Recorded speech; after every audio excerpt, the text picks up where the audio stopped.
Furthermore, when we remember Martin Luther King Jr. as a civil rights leader, it's important to keep in mind that in this book, Martin Luther King Jr.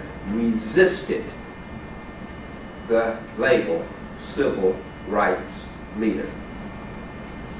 He did not favor having that label applied to his programs. And there are two good reasons for that. One had to do with his commitment to nonviolence. Insofar as commitment to nonviolence is stamped with civil rights, that restricts commitment to nonviolence to relations between U.S. citizens. Civil rights are citizen rights. Non-citizens do not have civil rights. A civil right, such as voting rights, are rights that attach to U.S. citizenship. They are provided for in the Constitution. Accordingly, when nonviolence is described or labeled with civil rights, that means this is about relationship between citizens. Now that became a problem for Dr. King because he was opposed to violence in Vietnam.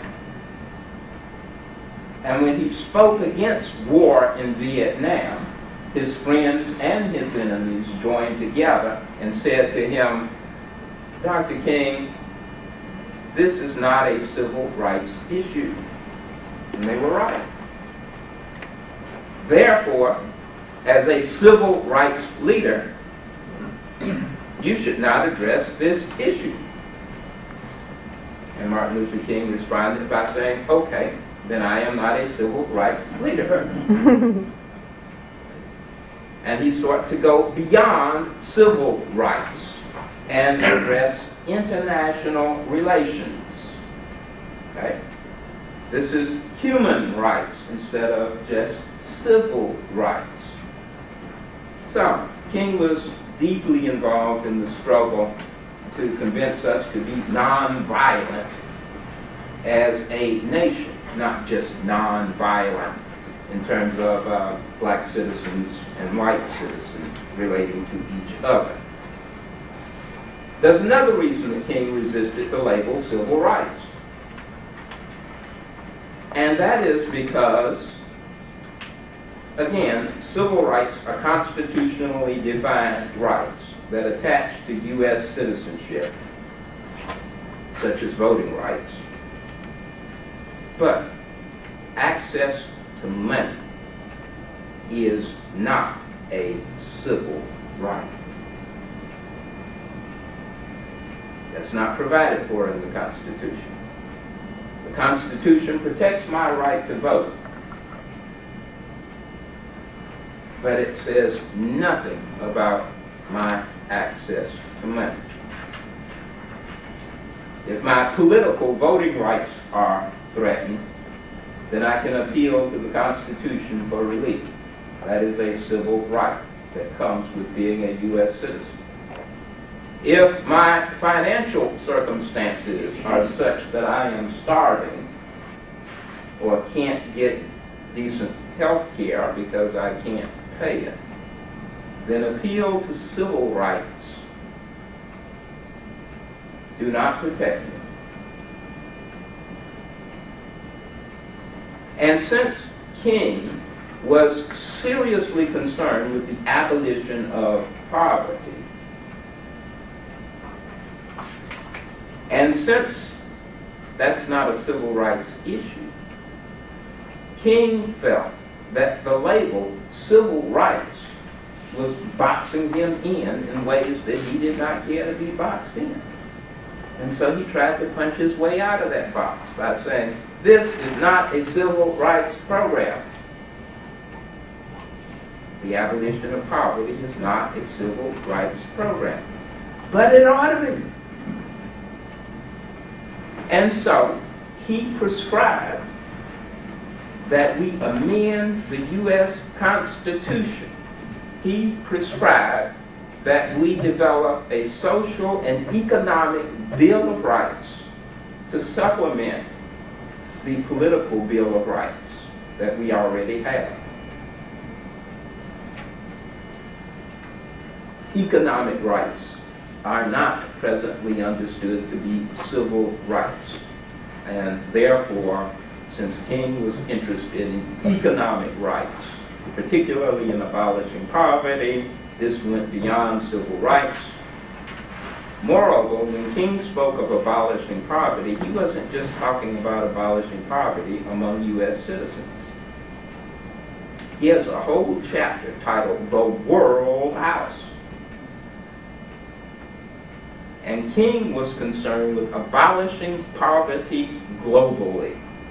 That is, from King's perspective, there should be no poor people on planet Earth. The total abolition of poverty is what King was aiming for. This is far beyond any civil rights agenda.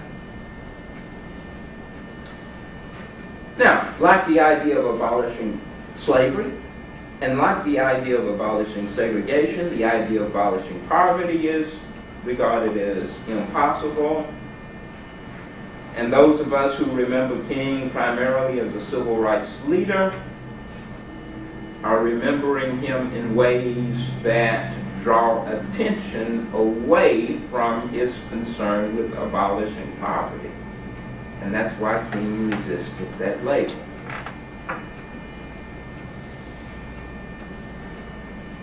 In this text, and we've got some copies here, I hope that we will be enthusiastic enough to buy this neglected text. There are some embarrassing points in this text, and that's part of the reason it has been so neglected. That is, we've been celebrating Martin Luther King Jr.'s birthday annually for years now, and every year we rehearse passages of his 1963 I Have a Dream speech, and we pledge allegiance to King, but we don't read his last book. And there are reasons for that. One thing that's embarrassing about this book for many is that there's a whole chapter on the philosophy of black power. And we don't like to remember King as a black power advocate, but if you study that chapter closely, you will discover that Martin Luther King Jr. did make some constructive contributions to the philosophy of black power. And furthermore, this book is written in dialogue with two other black power advocates, namely Floyd McKissick and Stokely Carmichael. Please recall that in 1966, James Meredith was shot. He was leading a march against fear. He was not fatally wounded, but seriously wounded and could not continue the march. And therefore, it looked like this march was going to come to an end. And at that point, Martin Luther King Jr., Stokely Carmichael, and Floyd McKissick joined together in a tripartite coalition for the sake of continuing Mr. McKissick's march.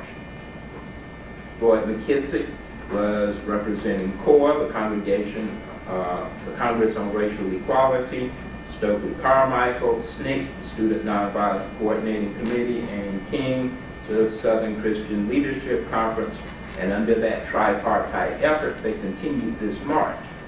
And during this march, the philosophy of black power received a great deal of press attention, and immediately after the march, each of those three leaders wrote a book in which they provided an account of the philosophy of black power that was worked out during that march. And we find Carmichael's account of that philosophy in a book titled Black Power, The Politics of Liberation in America by Stokely Carmichael and Charles V. Hamilton. We find McKissick's account of that philosophy in Floyd McKissick's book, 3/5 of a Man. And we find King's account of that philosophy here in Where Do We Go From Here? Chaos or Community. Now, for those of us who find philosophy of black power embarrassing and not worthy of our attention, the fact that it is so prominently displayed in this book is one reason for not reading it, and so we don't read it. Well, that was one of the purposes of this book, but the main purpose of this book was to prescribe the abolition of poverty, and not just in the United States, but throughout the world. Now, that is a second point of embarrassment for many. That is, the idea of abolishing poverty, totally, directly, immediately, is regarded as so outrageous, so far beyond the possibility, the range of what is possible, that many of us wish the king had not said anything of that sort, and we prefer to ignore the fact that he did, and that accounts in part for our not reading Where Do We Go From Here, Chaos or Community. But since King's birthday or holiday is an annual event, I suggest that those of us who favor the abolition of poverty should use that annual event to remind the world that if indeed we pledge allegiance to King, then we should be thoroughly committed to the abolition of poverty. And I'll just read or highlight a number of passages from this text. In terms of the cost of abolishing poverty,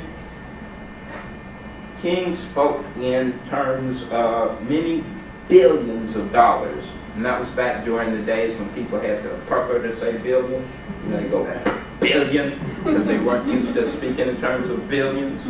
And King was saying, way back then, like 1966, if it cost us, $20 billion a year, let's do it. He cites one estimate that it would cost $1 trillion, and he doesn't hesitate to say, let's spend it. People were astonished that he could speak that way. But we now know that we do have the money to invest in those kinds of giant projects. A few passages. At one point, King says, "We have left the realm of constitutional rights and are entering the area of human rights." And he goes on to develop that point. At another point, he speaks of war against poverty. We've heard that phrase before. And then he goes on to offer his own prescriptions for this war against poverty. One of those is that we amend the Constitution to include a Bill of Rights, an economic Bill of Rights. In another passage, he says, and I quote, "There is only one general proposal that I would like to examine here because it deals with the abolition of poverty within this nation and leads logically to my final discussion of poverty on an international scale." And then he argues for abolishing poverty within this nation and for abolishing poverty internationally, globally. Then he says something that strikes many as thoroughly radical and perhaps somewhat embarrassing. He says, quote, "I am now convinced that the simplest approach, that is the simplest approach to abolishing poverty, will prove to be the most effective. The solution to poverty is to abolish it directly by a now widely discussed measure, the guaranteed income." Remember that phrase? Probably need a little gray hair to remember talking about guaranteed income. Well, King wasn't the first to talk about guaranteed income, but when King spoke of guaranteed income, he used that phrase in a way that was different from everybody else. Because when everybody else spoke about guaranteed income, what they meant was guaranteed low income, like welfare checks. Okay. That is, the guaranteed income that almost everybody else spoke about was designed to help the poor be a little less miserable in their continuing poverty by providing them with a low income. When King spoke of guaranteed income, he meant guaranteed good income.